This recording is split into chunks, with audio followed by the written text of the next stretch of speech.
And the picture, if I remember correctly, was a whale. But I also kind of think I saw a rainbow over the whale. It was like it's like a little blanket that's enveloping the whale. Rainbow blanket. Let me find it.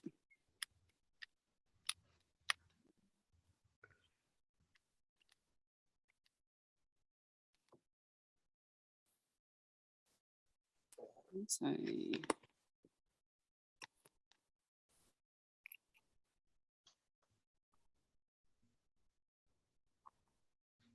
I wonder if I set it aside. Oh, here it is. That would be really fun. Okay, yeah, here. Can you see that well? Yeah, there's a little glare on the blanket. Oh, it is enveloping it. Yeah. Just want to give a shout out to this artist, Madi in the Sky is her name. I think she's from Alaska. I think she's really talented.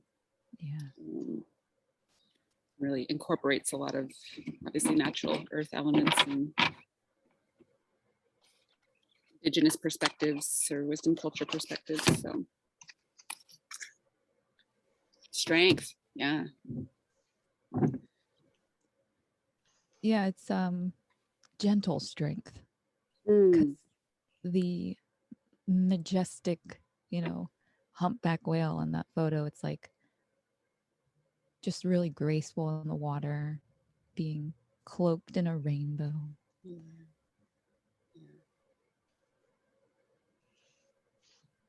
Strength of a woman.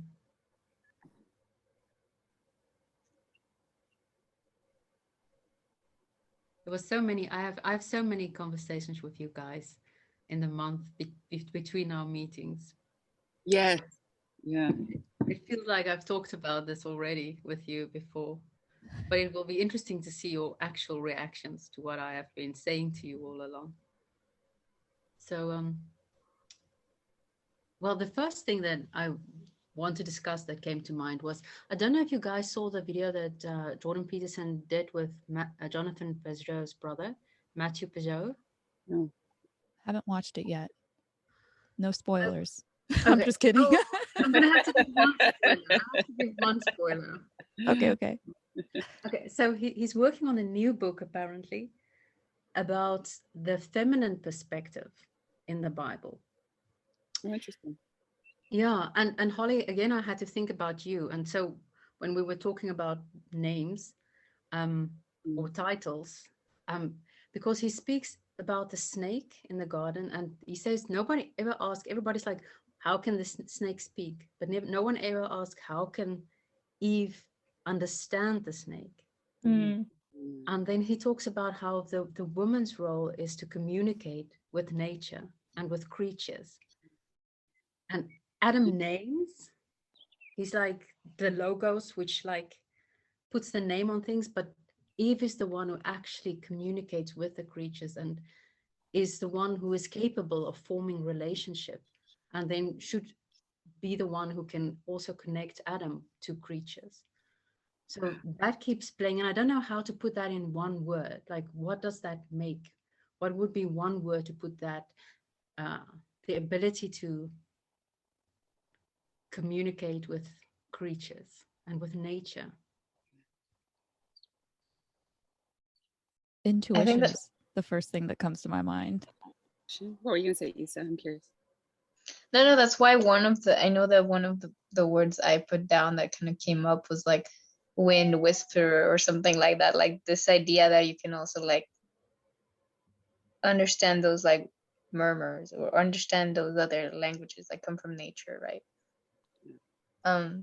So I think we all have the same intuition. Like this is the title should be something that talks about that, about this capacity to translate and understand nature in this very like gentle, way. I don't know. Compassionate way, a very compassionate way. To cry on behalf of Mother Nature, something like that. Sarah, will you say more about intuition and like what that means to you? Yeah, I think in general, women have the communal way of understanding. So, for instance, one time I sat in a sweat lodge that had a fire in the middle. Mhm. And as you know, well, in a sweat lodge, you close it off. It's very dark when you're in one that's kind of like built by people. And so the idea is, they pour water onto these rocks in the middle of the teepee or the sweat lodge. And every time they do that, they'll open the doors back up to receive more rocks to the middle. And of course, every time they do that, it gets hotter. So each door, as they say, so you close the door off, is hotter than the last one. So by the time you get to the third door, it's very hot steam. It almost like burns your skin. It's scalding. You want to run out of this sweat lodge. But everybody can talk about the door as it relates to pain. So you have this kind of reference that's embodied. You feel it. Mhm. And so I think in that kind of way, like a communal understanding of a concept is intuition. Mhm. And like Lizelle was saying, like this masculine way of naming things is intellectual, it's individual. It's to say, it's to be used for conversation, but it's to say, I'm labeling this thing as this, Mhm. and now we can talk about it. Mhm. But with intuition, it's I feel this, you feel this too. Yeah, now we can understand. Mhm. So yeah, I think like to tame the lion or to, envelop the whale in the blanket, you have to understand how it moves. You have to understand things about it. And then you can be, enveloping or compassionate. Mhm. Yeah, when I was at that Emerge conference, I was in one of these circles that was Life is Ceremony was the name of the group, the topic. And there was a Native American man, I forget which tribe, but he was talking about the sweat lodge and how they set it up. And I wish I could remember the details, but he essentially said the rocks, they placed the rocks almost like the fallopian tube. So like they sort of mimic that. And then that makes me think of like, okay, the sweat lodge is almost like a womb. Yep. And then I think about the whale, and the whale as an underwater creature where communication is through the perception of sound, of through listening, through song and listening. And one, just the strength in that. And then the other place I go with that is that we all once were underwater creatures before we were born into this world. We lived in water, and so my DNA, my cells, I can feel them actually connecting to the whale. Like there's a remembering there of what it was once like to live as a water creature and to listen. And I'm kind of maybe for me that's a little bit where the intuition.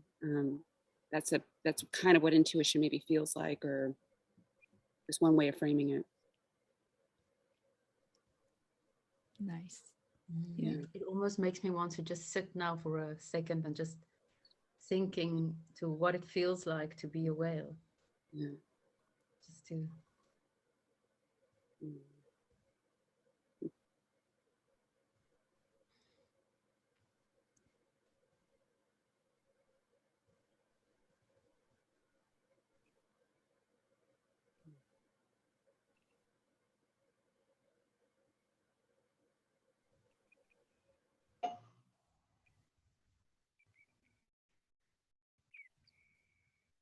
I'm really leaning into the strength in listening,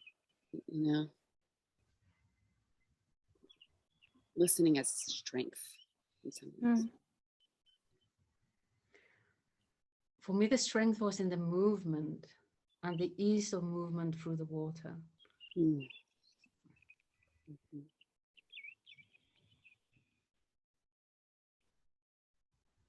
Yeah, I was also thinking of movement. When I was thinking of the whale, I was thinking like, I mean, I'm sure it's strong by any like metric of how much of a heavy thing it's able to move. But I was thinking more about like how everything moves around it. So I was thinking more of the negative space, like the water that gets, you know, like moved out of place as the whale moves through that place, and then how that ripples around it and how that would affect other creatures around it. So I wasn't even thinking so much of the whale, but about how everything moves with it, and strength as this thing of like not how much of a heavy thing you can lift or how much of a hard hit you can land, but of how much you can move with you, or how much moves around you as you go through things. And not in like this super forced way, but like you said, like the gentleness of the whale moving. I was like, that to me is a more interesting metric of strength, I think. Like how much the environment moves with you, or how much you move with it. It's probably not a one unidirectional thing. That was kind of what I was thinking when I was thinking. So I was also thinking of movement, of the gentle movement of the whale and its environment.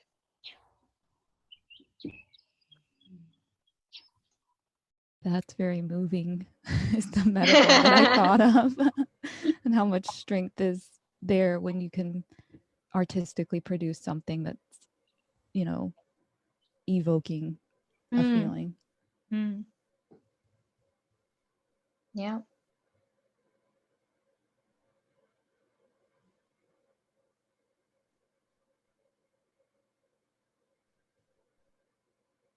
I like that Holly mentioned ceremony earlier, because it's a complete, maybe a bit of a tangent, but when it happened, I kind of was like, oh, I think this is a reason why this happened today. Because today I was meeting some friends, and then I met a friend of a friend, and her name is Ceremony, like that's her actual name.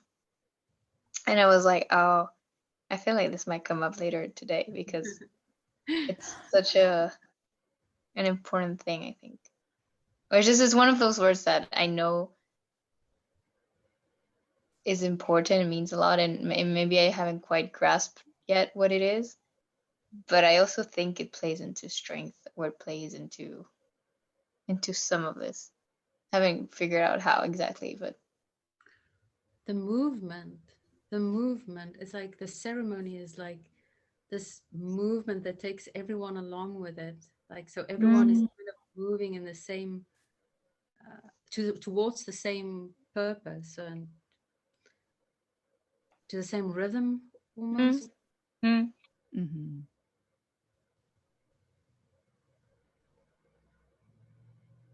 yeah.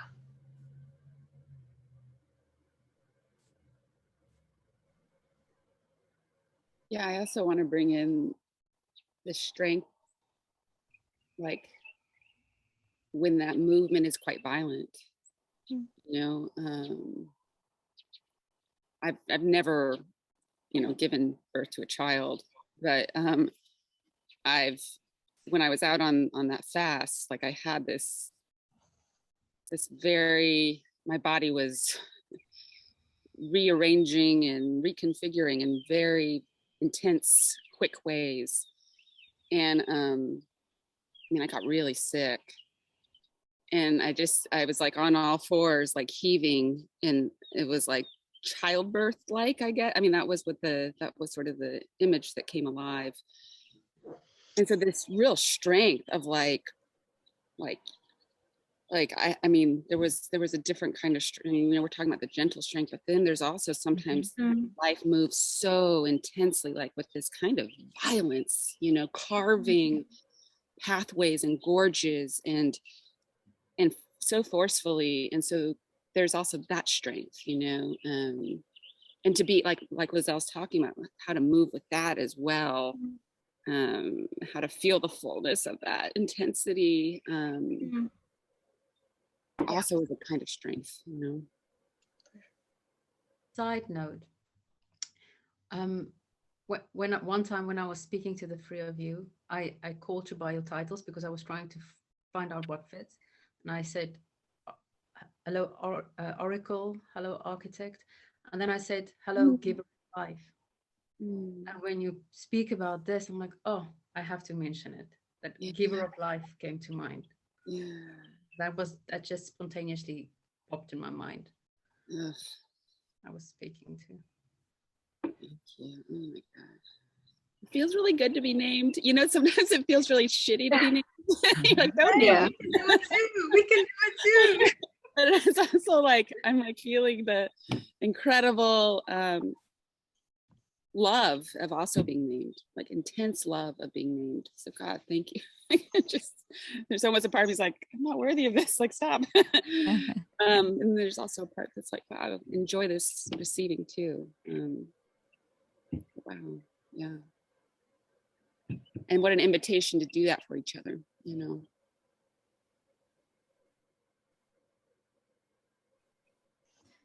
Yeah, I think that's something too that I was kind of bringing in, was the idea behind these kinds of conversations to offer a different way of thinking and conversing. Yeah. Like, what an invitation to anyone else that speaking in metaphor and using symbols is ancient. It's something embedded also in our DNA. It evolved with us too. So, and it's helpful to understand perennial patterns, and these things are going to repeat because everything moves in cycle.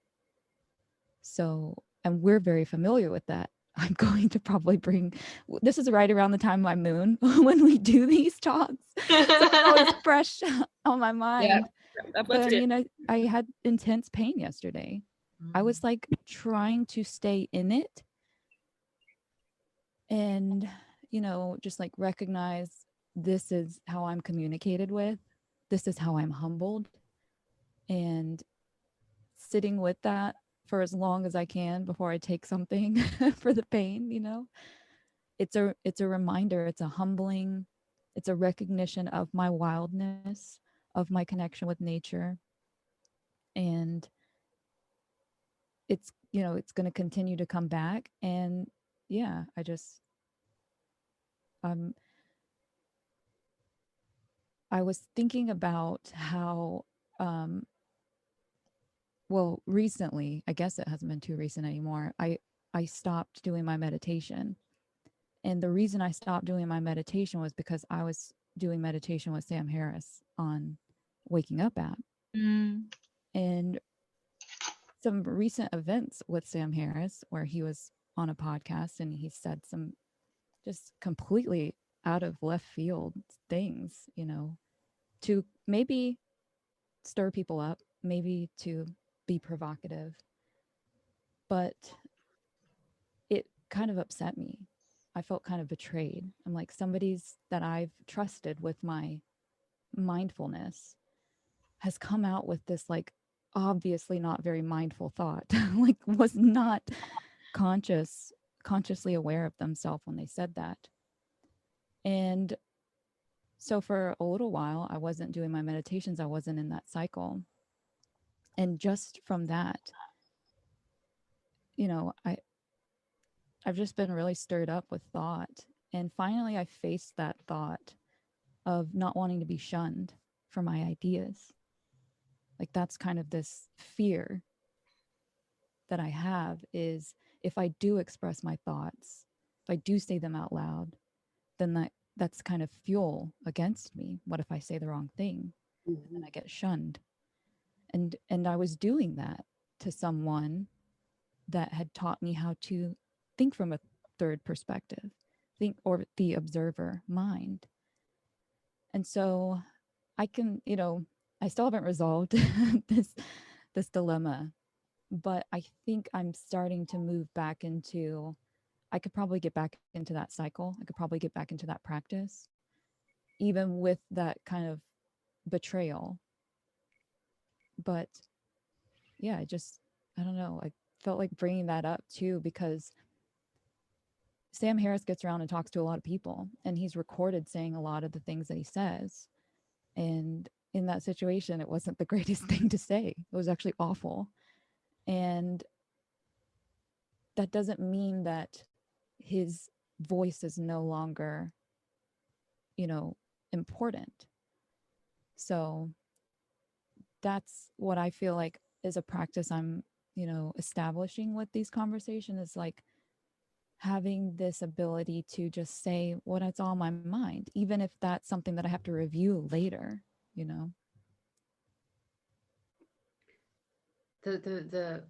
image of the thrashing whale comes to mind, the forceful movements that Holly talked about. Like sometimes we gotta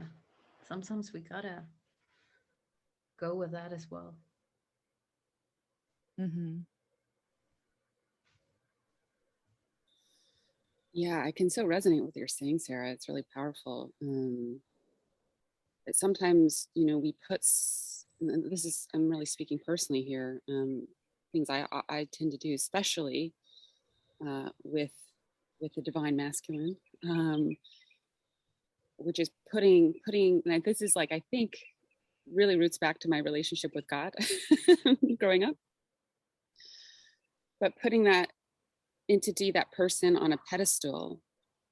And then what happens is then I'm really suppressing actually my own kind of power, my own divine masculine. And I've noticed for myself that the only way to knock that person off the pedestal is to get mad, is to get angry, and is actually to break it, and that's hard. Doing that consciously and in a way compassionately, I think takes some, I don't know how it works at all, actually. But I do sense that in some ways that kind of like when there's that betrayal or that feeling of disappointment, it's actually such a gift, because then it causes the whale to surge up and breach and go, no. And then now I've reclaimed my own power. And then hopefully can use that power to repair or, to find a new way. It is a birthing thing, like something new is born from that place of betrayal, disappointment. And now I sense, like, as you maybe show up and return to the cycle of meditation, you're different. You're relating to it differently. And so there's a larger Sarah, a larger identity that you've stepped into as a result of that feeling of betrayal.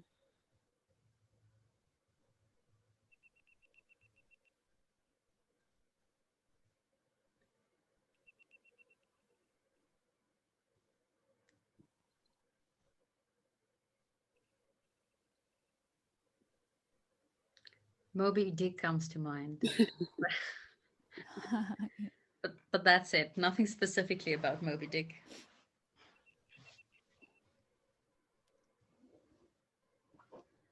Well, when Isa sent us that picture of the whale cloud over the moon, That was amazing. that was amazing. And I instantly thought of Jonah and the whale. Ah, interesting. Because that whole idea of going with it, Jonah, in some stories or in some, I guess, versions of the story, he asks them to throw him overboard because that's the only way to get the storm to stop. And then the whale comes through and swallows him, and he has to stay 3 days inside the whale to deliver this message to the city that they're going to be, annihilated. And then when that doesn't happen, he's upset with God. Like, wait, you told me the plan, and then you didn't do it. If I'm not mistaken, the biblical version explicitly states that he's asked them to throw him overboard into the water. So what I also thought of that image of the whale because the belly of the whale is very popular as the place where we go to rescue our father, Pinocchio. But then specifically Jonah, he was, because we did, when I was studying theology, we actually read the story of Jonah in the Hebrew, and the professor told us, like, this is the description of depression. This guy is experiencing depression, and then the strength that we get when we allow ourselves to go into a depression sometimes. That also came to mind.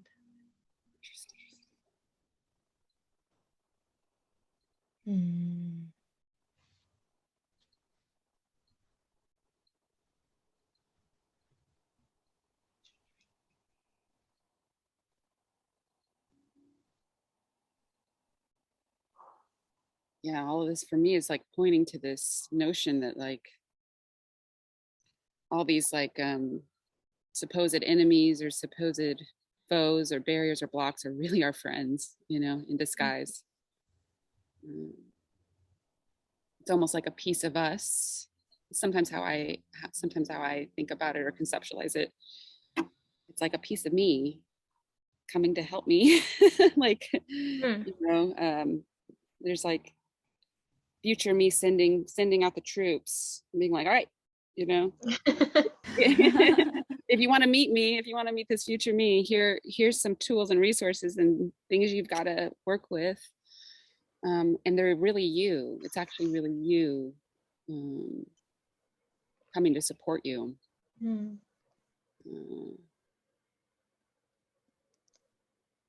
I don't know if that's true or not. It just feels better to think of it that way, though.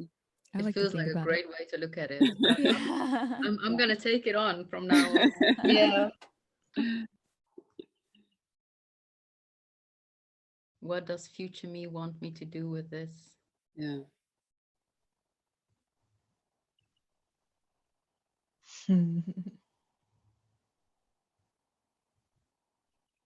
It's really interesting to think about depression as a strength too. It's tricky. It's like dangerous, you know, because you can get really stuck. You can get really stuck in those places too. When I get my period, the day before I get completely depressed, like totally. But last time I was actually sitting in the bath and composing something to write about it, because I'm by nature, I'm a very optimistic person.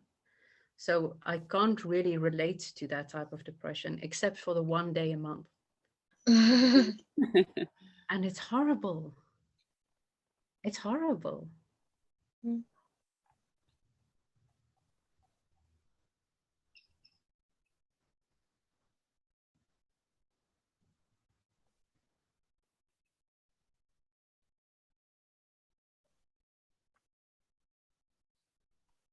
This is where like I really love Sarah's skills in like astrology and archetypal movements, you know. It's like so helpful where it's like, it's Mercury visiting. Mercury's visiting the house. Okay. Venus is here visiting now, you know, that they're visitors that are in transit, that are just remembering that they're visitors that move along. So you know, how to welcome that, how to welcome a really dark force, trusting that another planet is coming along. Yeah, when Lizelle was saying that, it was exactly what I was thinking. It's transitory for me, and because I'm attuned to different cycles. So there's that one cycle of the sun that most people are attached to, and then particularly with women, because of our cycle, we're attuned to the monthly cycle. But then there's a Mercury cycle, and it does little back twists going back in retrograde motion, and Venus makes a beautiful star. And in fact, today is one of those legs of the Venus star point, which was termed by Ariel Gutman. And she has an entire practice built around the cycle of Venus and how significant things in our life happen at these star points. So today behind Holly is not just the sun, it's actually Venus also. Mm. And all the planets have these incredible cycles. And when you're attuned to those, then you just notice other things in life.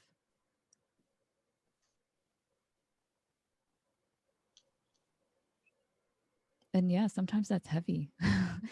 Sometimes it's heavy what you can, start to notice when you're so with nature, because all of that manifests in the physical realm too. And sometimes it's pretty dark because that's how nature works. There's sacrifice. But imagine you can't do that. Imagine you can't relate to the cycles of nature. Then you're stuck in that place and thinking, oh my God, I'm going to be here forever. That's... Yeah. Yeah.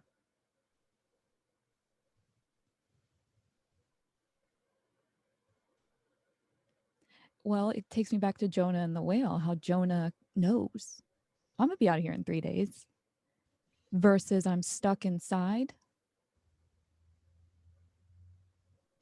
I don't know that he knew. Okay. I trust your understanding of the story a little better, actually, though. So, in one way, if we focus on the light at the end of the tunnel, can we really gain the benefit of the darkness? Damn. Well, that's also what I'm thinking now when you guys are talking about, like, oh, when you're in like let's say the depressed state, like the hard part is thinking that you're never gonna move beyond it. But I'm thinking how it's just as terrible where you're living the opposite of it, like where you're in like this super joyful moment and you also think that's gonna be it forever. Like we don't think of that as terrible, but it is quite terrible as well. I think, like this deception, right? This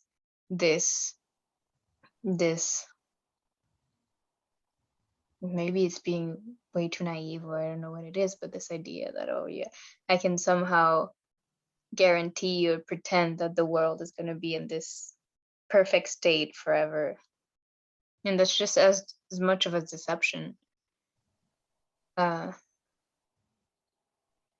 as the other end of it. And that one we don't see as like a bad state to be in, but I think it's equally as terrible.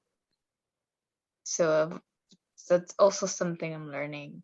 It's like whenever I'm also like in super ecstasy, I also know there's a part of me that knows that this will also pass. And I need to prepare myself for that. And yeah, and kind of see the beauty in the transition between things versus just staying in one state,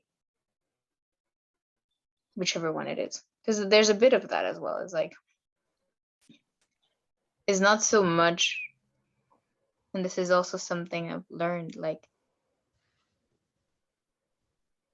if you're depressed, it's very easy to build the story so you stay that way. So there's a sense of power in the control of your condition, right? And like, I can make myself stay here. So it gives you a false sense of control over the universe. It gives you a bit of a sort of a fake God feeling. Like, it's very easy to destroy things. So it's very easy to come up with those stories where you keep destroying and failing and put you in that depressed state. But now I also see that it's not as different to make up those fantasies and be in the opposite of it. And that either of those at the end of the day is this denial of the unknown, this denial of the things that you cannot control, this denial of the intuition, actually, right? Of that extended network of things that, like you said, I like how you said that, like, oh, it's knowledge that is shared by the community, even if it's like, I mean, that's not exactly how you said it, but that's how I understood. It's like this knowledge that is like understood at a level that is beyond the individual, and that is like sometimes not even spoken. And that gives you a lot more like capacity to handle things, I think, because it's like, oh, it's not just my one little body that will fail if this fails. Like I have more arms to help me carry things, like, right, other people's arms and bodies. I think Holly said this at some point, like you borrow other people, you borrow other bodies to help you in your own quest, and then taking risks becomes more tolerable because it's not just you, you have a network of resources. And I guess when you don't have that community or whatever you want to call it, and then it's quite, I think, at least in my experience, or at least in the way things are now,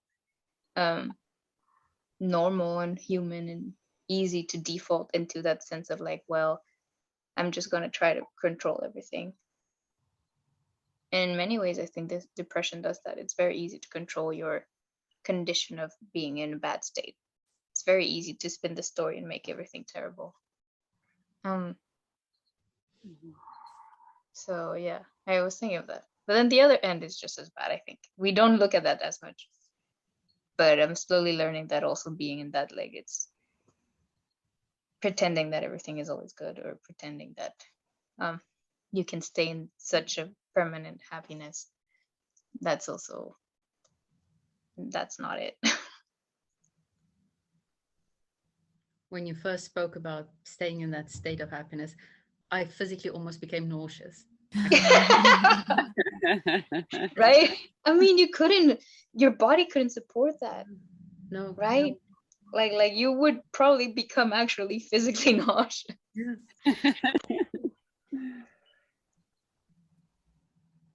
Yeah, what was coming up for me was like this thread of like, when you shut God or the divine out of the conversation, that's when that kind of stuckness almost feels like it happens. Like that, the word control just sort of kept coming up, and because in that depressed state, there is a call there, and there's an invite, there's an invitation to connect to something bigger than yourself, like, and then in that moment of joy, there's also an invitation to connect to something bigger than, it's like, oh, I get to feel like gratitude, like a swelling of gratitude. And then in the depression, like a calling for support and help, and from invisible forces. And I've really been leaning into that in just my time out here and weird experiments I've been doing out here, and finding the ancestors. I just like, the ancestors are just really like, and what that, I don't even know what that means, honestly, sometimes. But basically anything that's ever lived and died. And then I have my own particular ancestors who gifted me this body. I have the body from my specific ancestors, pass this down. This is their heirloom. And so when you were talking about community and like grief and joy, I've been sensing into these ancestors, some who have not been able to grieve or process their own pain in their life, or even maybe feel into their own joy, are asking to use my body, to move. And like, I can give it to them. It's hard. Like, there's got to be a focus, because sometimes they want to take the body. It's like, no, but there's a feeling that they want to feel what they couldn't do in their time. And so, and then because of that, there's also all this help. Like, there's all this fucking help everywhere. It's in times of stress or worry or not knowing, there's this ability to do that move, the intuition move, to go into the water, to go in there and listen for that whale song that is guiding me, that is always there. It takes it just takes some slowing down and listening to be able to hear it.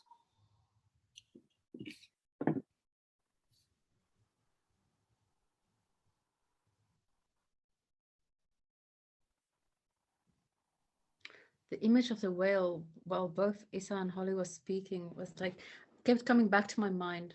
And then how it's not, I am not the whale, we are the whale. And how it just keeps moving. And that's what causes all the strength is just keep moving peacefully as one. Holly, you actually even made like fishing movements while you were talking. Yeah. So that came to mind. But also, Sarah, I had to think of you told me about the gods that want to live through us. That also came to mind when Holly was speaking about the ancestors. Mm-hmm. Mm-hmm. Yeah, the story of Ganymede and how Zeus was infatuated with Ganymede to the point where he abducted him.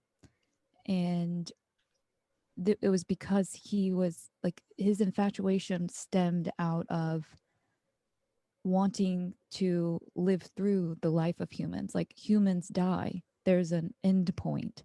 So that mortality is what the gods are envious of us for, where we envy their immortality, their legacy, the fact that they, continue throughout history.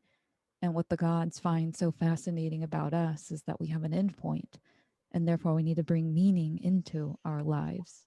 Or our lives simply have meaning because there is a time, restraint. That so beautifully connects, actually, because we were just talking about how nauseating it is if either joy or sorrow just keeps on forever. Mm-hmm. So that fact that there's an end point to anything makes it bearable and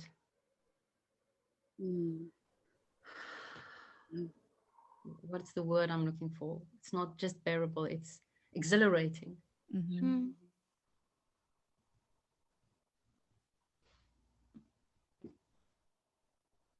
To me, it's also just a boundary. Like,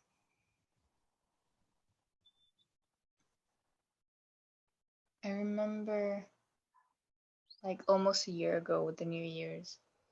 Like, it was after this like Stoa talk about like getting things done. So it was all about like, but I don't know, something about that talk really hit me. And that day I was like, okay, like I'm really gonna like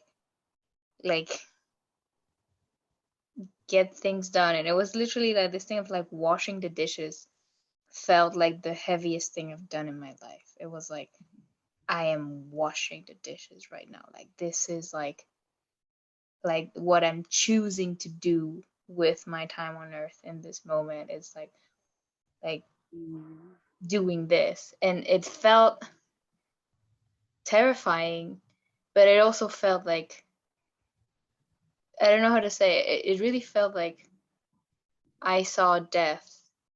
Not in this way of like, I've seen death. Like, yeah, if I've seen people die, I've heard death. But this was really feel like, it felt like something on my shoulder, like it's visiting me. It's telling me like, okay, like you acknowledge me now. Like, you, by putting this attention into what you're doing, you're recognizing me. And I don't know how to explain this. Maybe I'll say it and then I'll find the words to make it make more sense. But to me, it was like after death was there, time is possible. Like, without death, there's no time. Like, without that finite point, that thing that tells you that this is what you have, then time is absolutely meaningless or worthless. It doesn't even, like, death calls time. And time allows movement. It allows space. It allows separation and distance. And to me, the moving, that delta, I call it the delta. That's that space between things. That's love.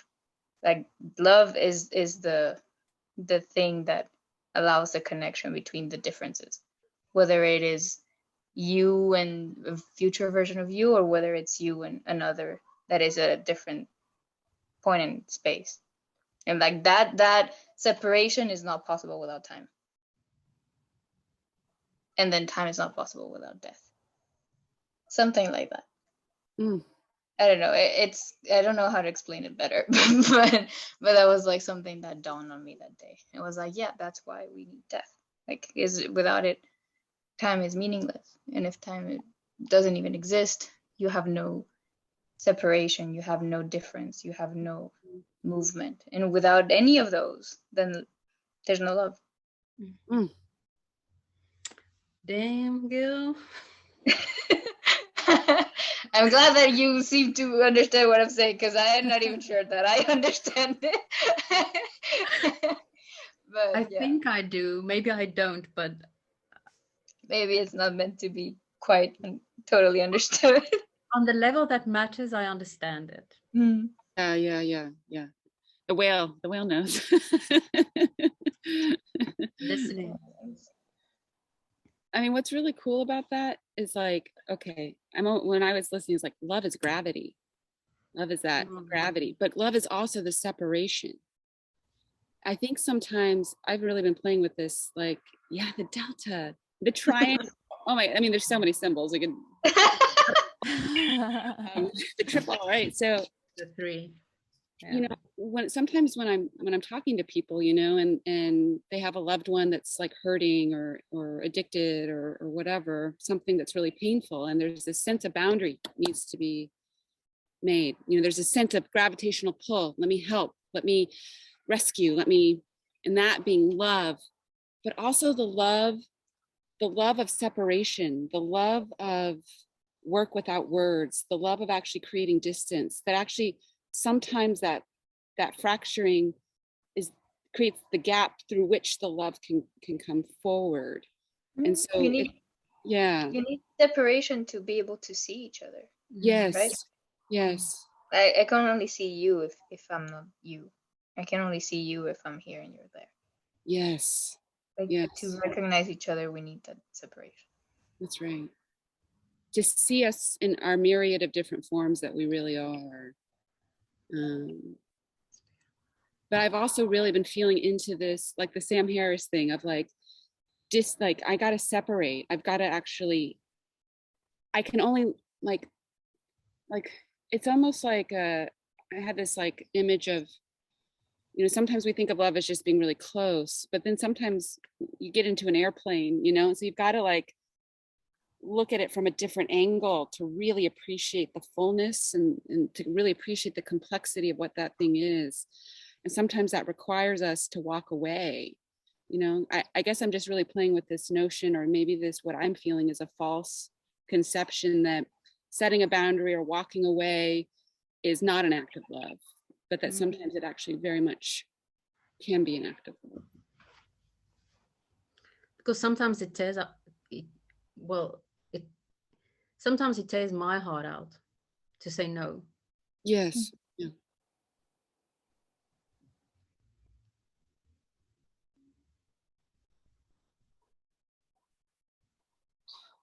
This is like, I think, tricky stuff for people who are real natural caregivers, you know, like, you know, I want to take care. I want to protect, you know.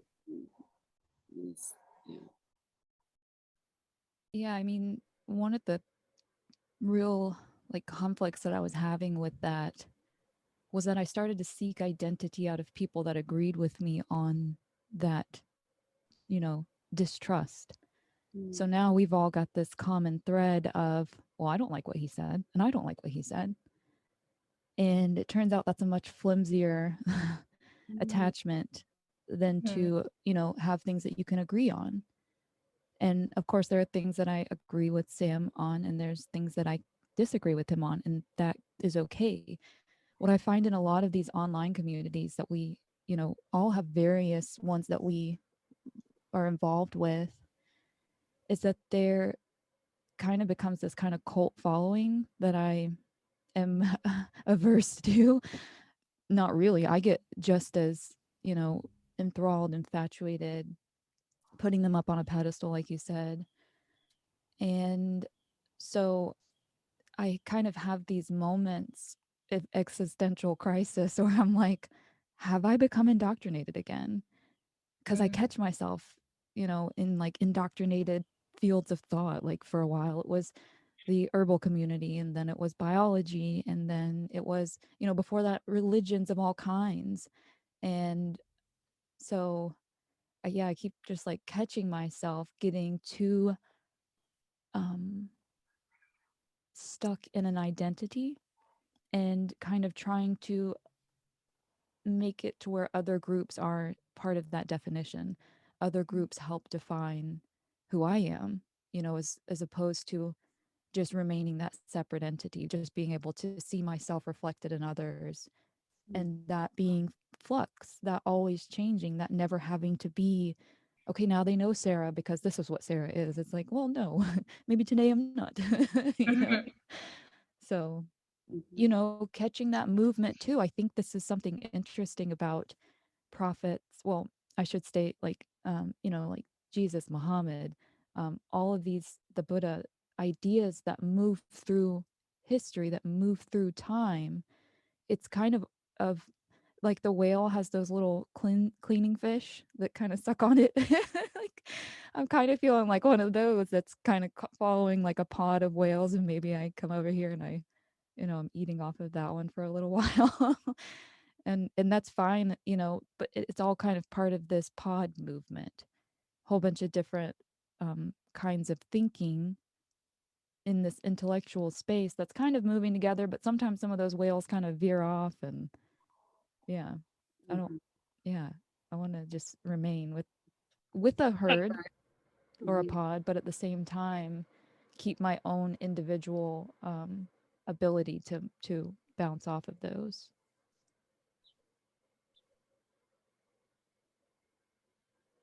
Which I sense is so crucial, because you have a piece to play. If you try to be like everyone else, then you're not doing your part. But I'm quite sure that your part at the moment is the part that you need to play is the one that goes from one whale to the other, getting some food. But I was also thinking about the whole thing, the holing thing, like to become whole. And that's been an ideal of mine for a very long time, to be whole on my own. But the only reason why we want to be whole on our own is so that we can wholly contribute to the greater whole. If the greater whole is a relationship, a romantic relationship, or a community, the cosmos, the beautiful cosmos, who knows? But it's really worthless to be whole on your own if it's not for the greater whole. And I sense both of those in what you're saying, Sarah. The desire to be whole on your own, but also to contribute to the great and to be part of the greater whole.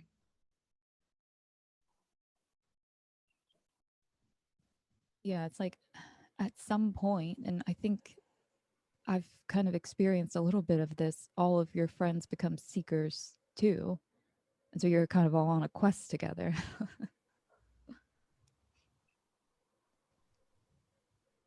A holy quest. Oh, I love that. A holy quest. That's so cool. A holy quest filled with lots of holes. Room for improvement. That's always great. We need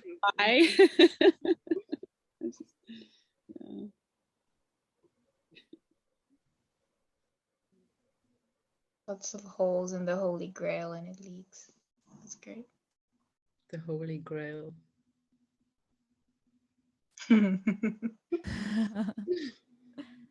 Just a cheese grater.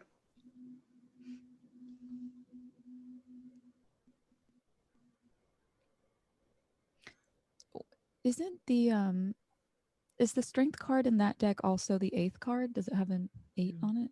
I saw an 8. I think. It sure does, Sarah. So when we think about the number 8, it's an infinity. Well. I need to find something so I can show it to you. Oh. It was a nice bell. I know, like the sound effects. That was an empty bottle of beer. True, the real Holy Grail. Oh my gosh. And that's the difference between holy and holy. The holy There's a ale. hole in the bottom of that beer. The holy ale. The holy Right, correct.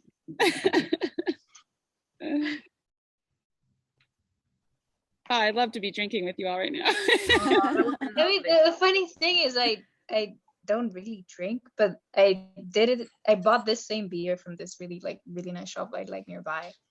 Last time we did this, so today, I don't know, by default I was like, I think I need to get it again. It feels right. It's part of the ritual.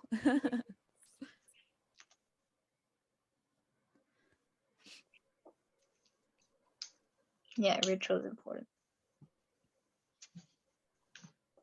So this one, I think I've shown you guys some of these before. I don't know. Yeah. This one, right? It's So enveloped. this one, Wow. and the reason I bring it up is because this keeps coming up today. Like this one is love grief, right? And it's like this, I don't know, I guess when I thought of it, I thought like if you have like a heart and then you do this, like you kind of have like both halves and it becomes like an infinity thing. And so earlier when we were talking about like, okay, like the depression, joy kind of thing, how you need like to cycle between both. And then you're talking about the 8 and the infinity symbol and like this cycling, this transition between these two things and how you cannot have one without the other. Like you cannot have love without grief. Isa, do you see how similar your thing is? It's like the whale, Yeah. little rainbow, you know? Yeah. Just really interesting. And then it's really, so that's your sigil for grief? Love and grief. It's the same one. Exactly, love and grief. So then strength, it's really interesting to think of strength then in this terms of strength is like grief. like you said, like I don't want to say withstand, but just like being there with that pain when it happens, right? Like witnessing that, just showing up even if it's for pain. And yeah, there's strength in that for sure. Wow.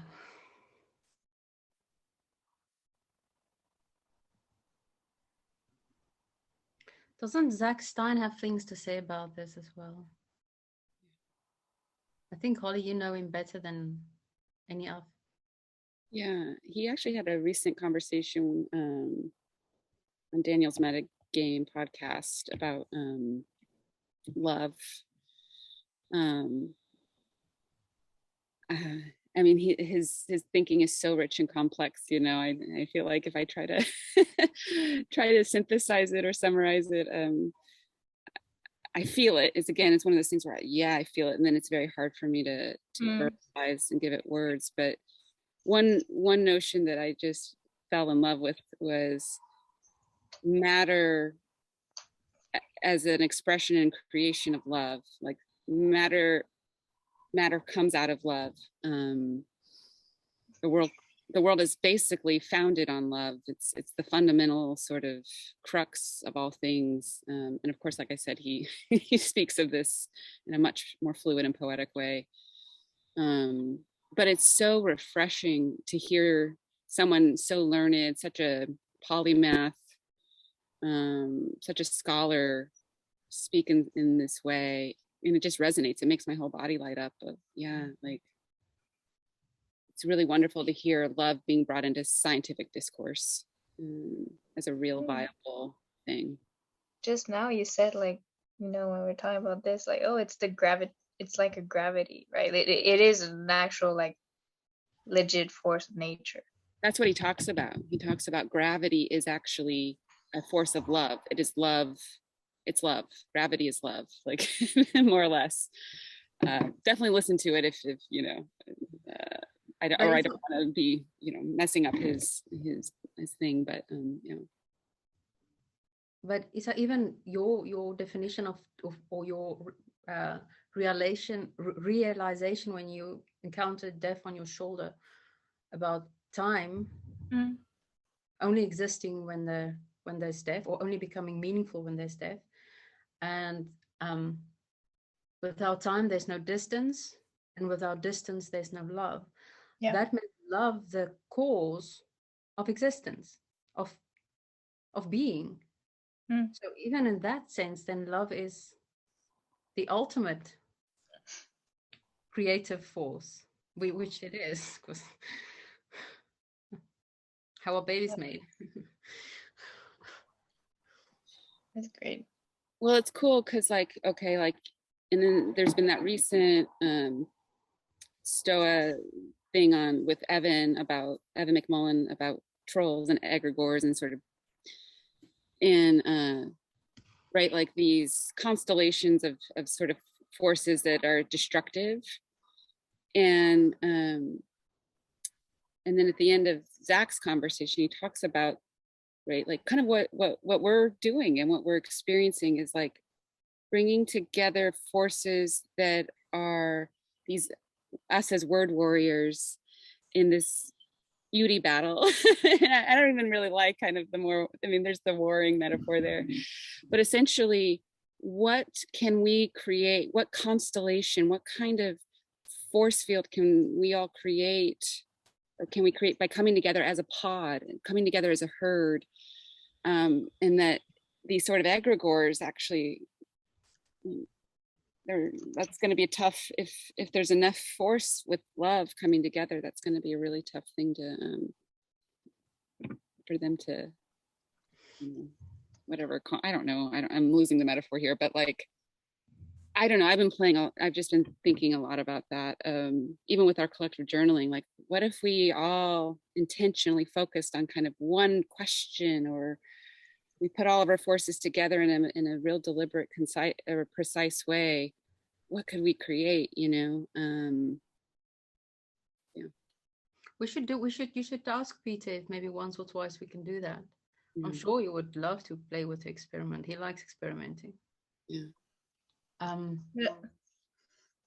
I No, was I'm just actually curious. No, I was just saying, I'm really curious what that would do. Because just today I was thinking that as well. I was like, okay, what are we journaling? Like, I'm here to be with others. I'm here to be with my words.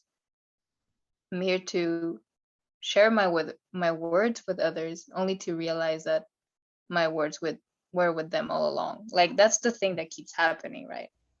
It's like we So keep finding each other in each other.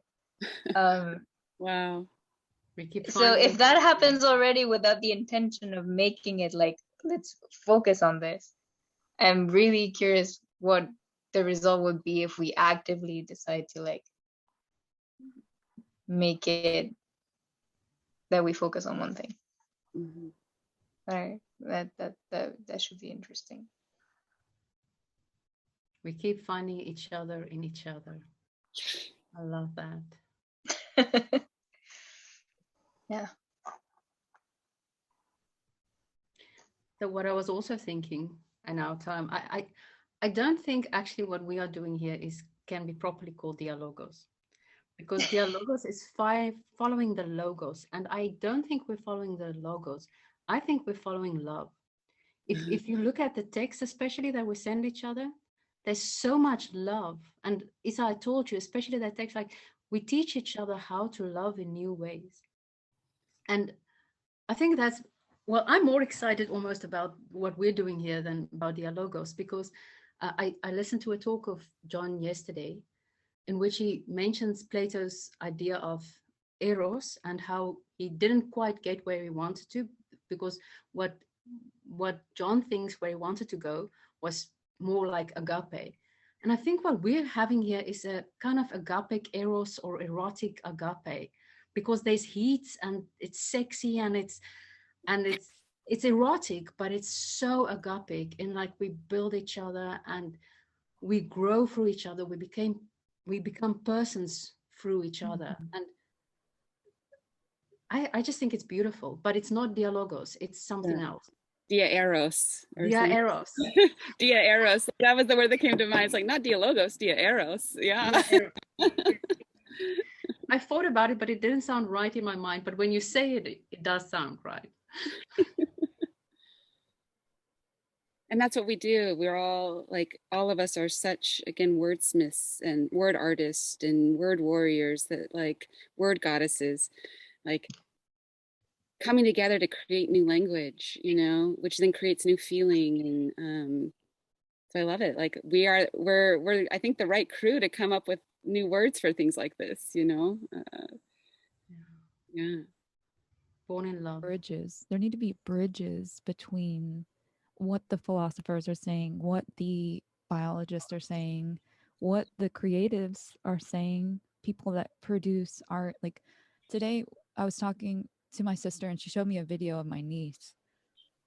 And my niece was describing a VHS, which she's never held in her hands, you know?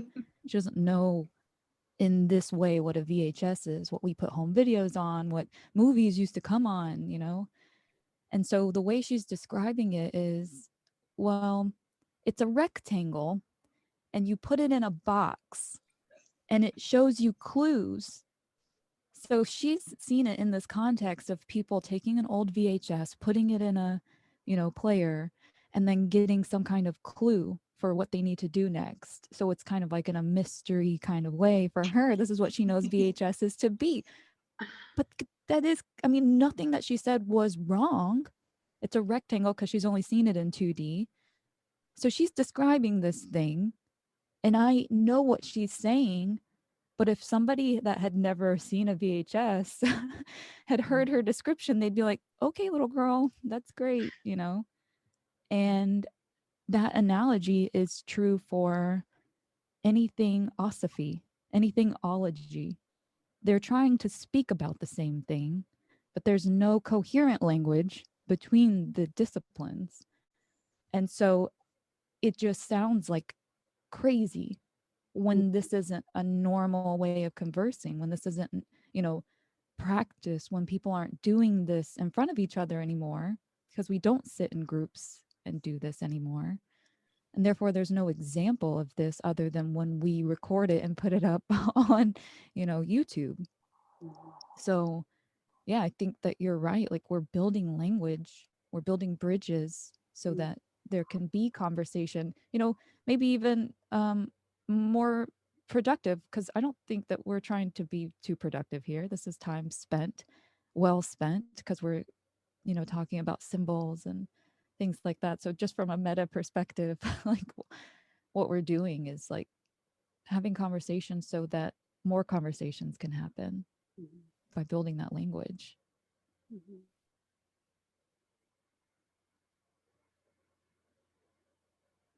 Yeah, production is like produce as fruit, right? And then that fruit is delicious and has seeds in it. And then, and I love that uplifting of like a shared story, a shared language. That's a lot of what I know Mark Gaffney and Zak Stein are also working on. You know, they talk about the value of intimacy, that we're in we have a global disorder of intimacy, and then a disorder of not having a shared language and not having a shared story. And I love that bridges metaphor too. So many people have so many different maps, and so like, how do we find the commonalities of those maps?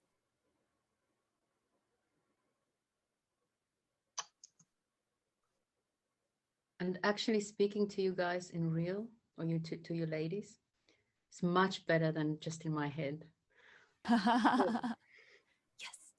I've superseded the other dimensions.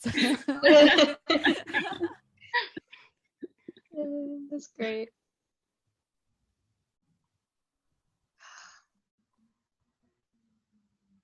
I'm curious, Sarah, I was thinking of this earlier just because, like, your knowledge of astrology. I don't know anything other than this vague sense of like, yeah, planets and things in space because of gravity and all these other things, do exert some sort of effect on us. So if you think of love as this actual gravitational force, then what would that make of astrology, or what would that make of how these things relate? I don't know if you have any ideas around that.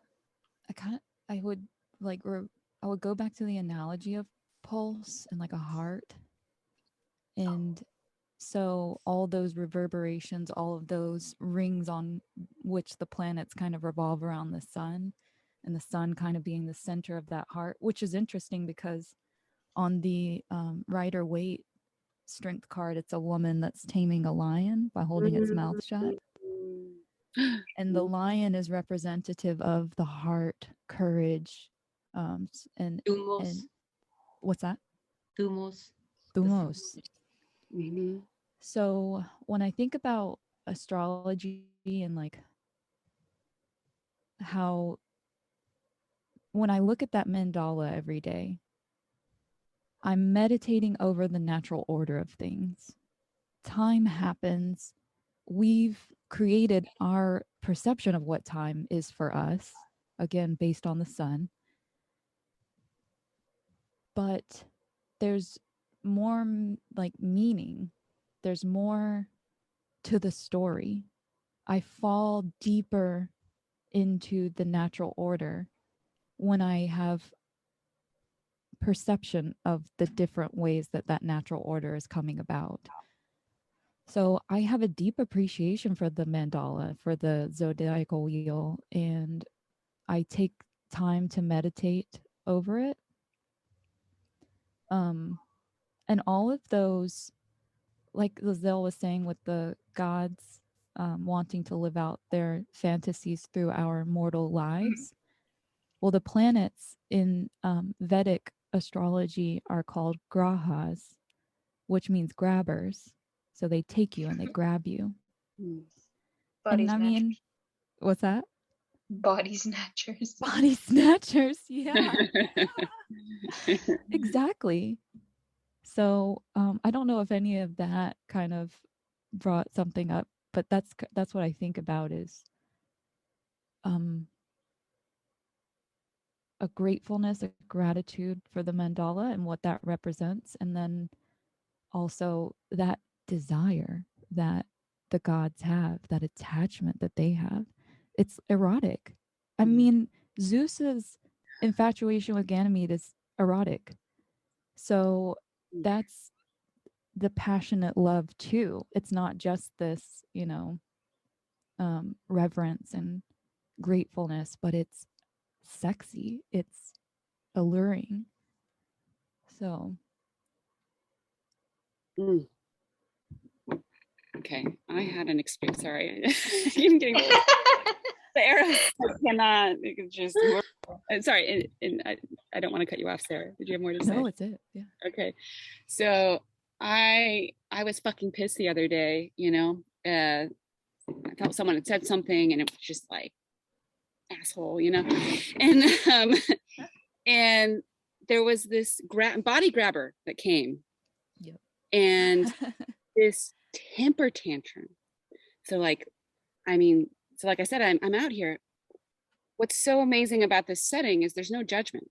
Like that's what makes it this ability to just kind of like, let's just go with this. There's no one out here judging me. Like no one's thinking anything about this. So I got on the ground and I just like screamed and like punched and like, I was like full on. It kind of looked like an exorcism, and I like to get naked too. Like it's like get the body, like get all this shit off me. Like I need to be a wild animal right now. And it was akin to what you see like a 2-year-old toddler, crazy, screaming, hot, violent. But I tell you, man, like, and there was this ability too to just sort of also like notice that this was, to fully feel it, but also just noticing that this was happening as well.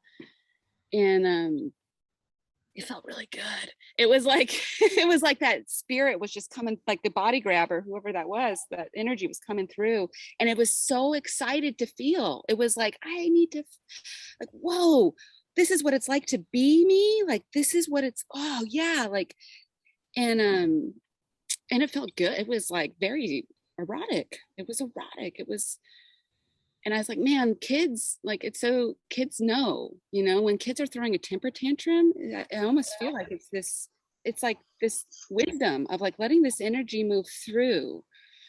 And, you know, it's really sad if we're like, I mean, I understand, I totally get it, kids throwing a temper tantrum and like, we don't like that. But there's something really wise, I think, that's happening in that process. And so I left, I felt amazing afterwards. And I was like, I want to advocate for more temper tantrums for adults.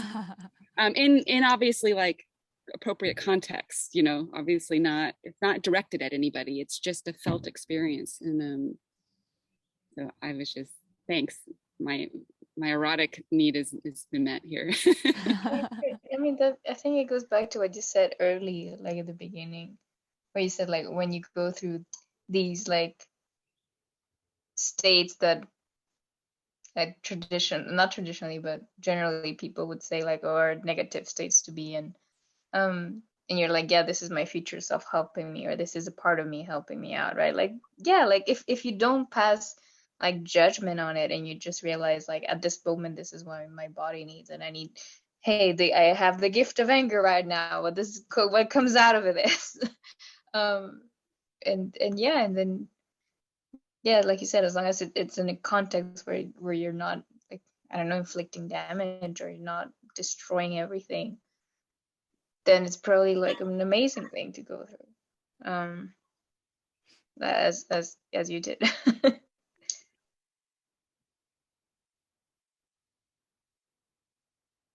Sounds great.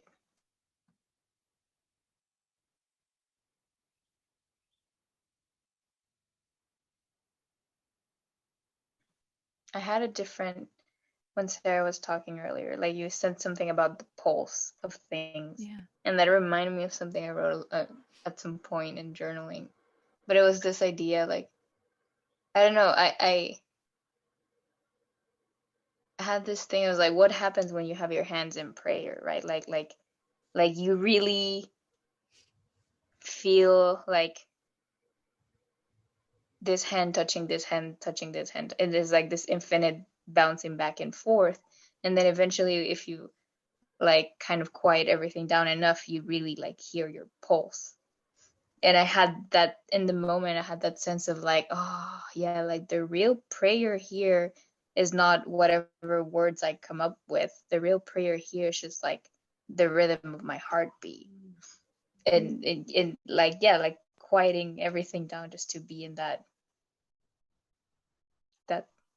boom, that very quiet bass of the universe. And I just remember that when you were talking about that, I like that idea of like some things at different scales kind of going through the same thing that we are. And maybe the pulse of the planets is also their own prayer to something else. Yeah, I first heard about that idea about the prayer, the thing that you just said, the recognition of observer and observed at the same time. Now I can feel it. And I think it was Rudolf Steiner. And he also had this same analogy for the eye and how the eye observes. But yeah, like it's the same now that you say it that way, that the planets, when they act out in the physical realm, it's almost like that. It's like feeling what the physicality of that Eros, what that, you know, genie that inhabits me is now able to, okay, now I can feel it. And it's even weirder when you do this with somebody else. And then have you ever like touched both of your fingers at the same time? So if somebody puts their finger to yours and then you can feel on both of your fingers at the same time, that's an even weirder sensation, because you can feel yourself touching them, yourself touching you, and at the same time you're doing the touching. Yeah.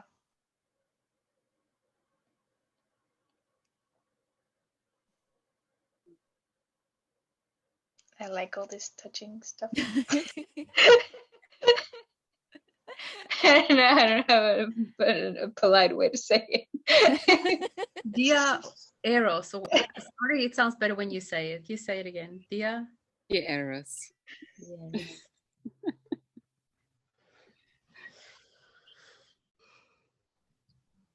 Yeah.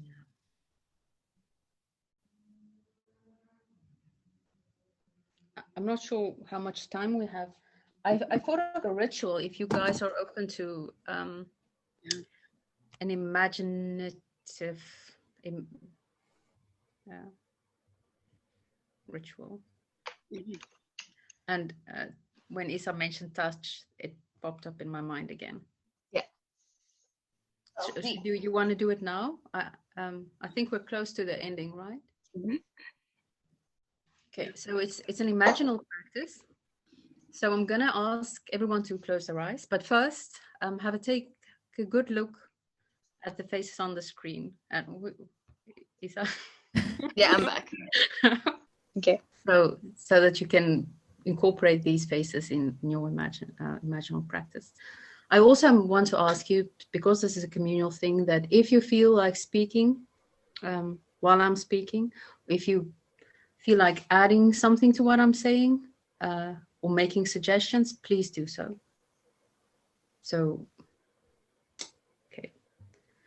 I got the idea from Rebecca Fox when she mentioned how when you're present with someone, you can stand in a circle and hold hands. And I was like, hey, we've got good imaginations. Let's do that. Let's end. So let's close our eyes to get all of us. And now imagine that we're all standing up. And we're standing in a circle. Reach out your hands to both women on the opposite sides of you and take their hands in yours. Feel the warmth of their hands. Feel the love in their hands. Feel the love in your own body for these people. Now take your time to look at everyone with closed eyes, at every face in the circle, and see the love on the face, and feel how much you love them.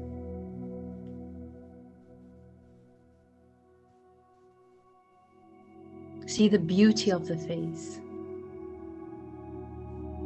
and know that it's your own beauty that's reflected. See the goodness on the face, and know that it's your own goodness. And while we're standing in this circle with our hands in each other's, feel the love that flows between us, that grows between us. Feel how you are becoming more whole because of your presence in this circle. And know that because of your presence in this circle, the rest of us are also becoming more whole. And we thank you for that.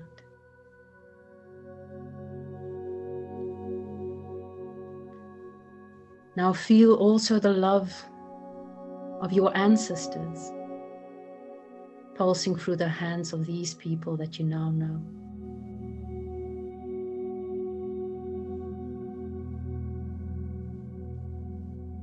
Feel the love of teachers, past and present. Feel the love of those that need your love most.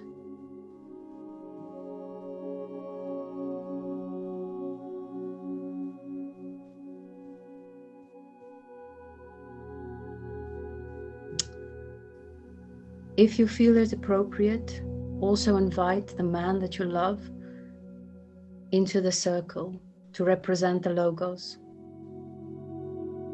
I did that before you even told me to. Awesome.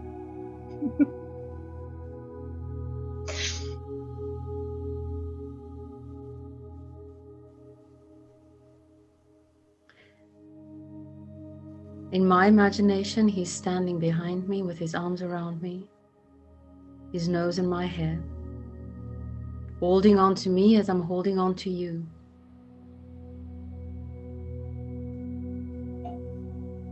Now, with the presence of both the Logos and love, I'm going to ask every one of you, when you feel called, to make a final contribution to our communication today.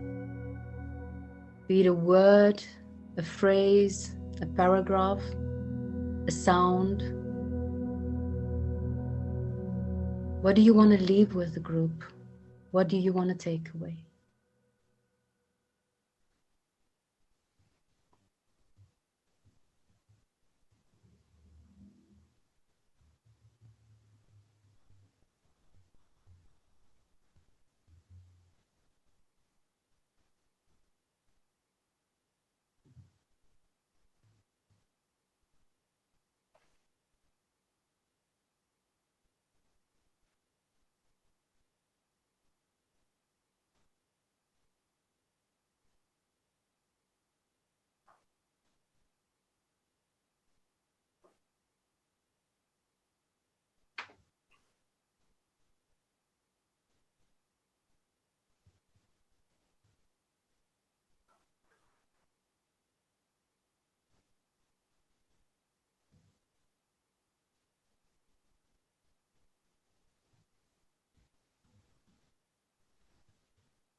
I feel enveloped by a rainbow of different beings, like a blanket, which gives me strength, which gives me strength.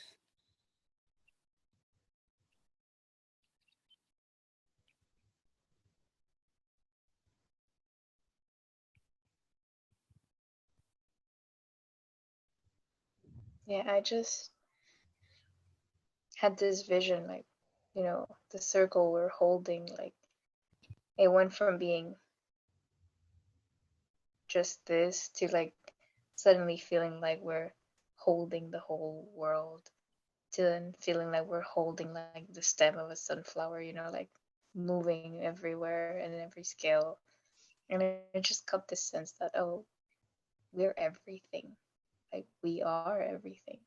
Um, and I'm just grateful for the chance to see that, to see how, I don't know, how deep and how far everything spreads and how we're all connected.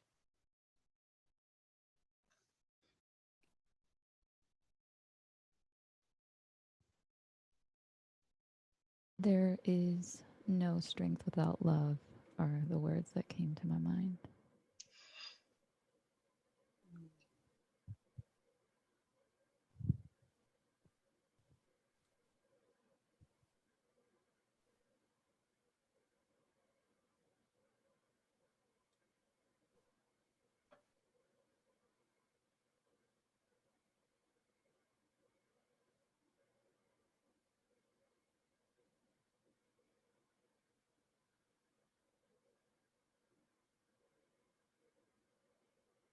Really grateful to be a part of it.